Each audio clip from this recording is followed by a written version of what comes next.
actually started as a baby therapist working with children and adolescents. Okay. So I worked in foster care before I had my master's degree. I worked as a foster care specialist.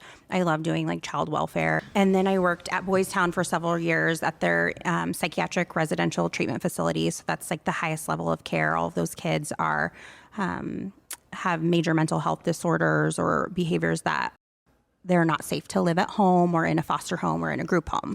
And so I had developed this niche for the pediatrics, so like 10 and younger. And I loved working with that population.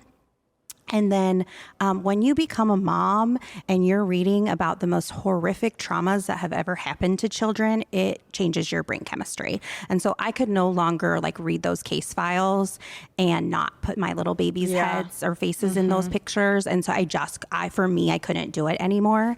And so I had been working at a school, still working with children and families, but that program had a grant with the Buffett Early Childhood Institute where we were working with pregnant moms and helping them with education and attachment and bonding skills to help prepare those little babies to be ready for kindergarten. And so I learned a lot about like postpartum and maternal mental health and infant mental health through that role.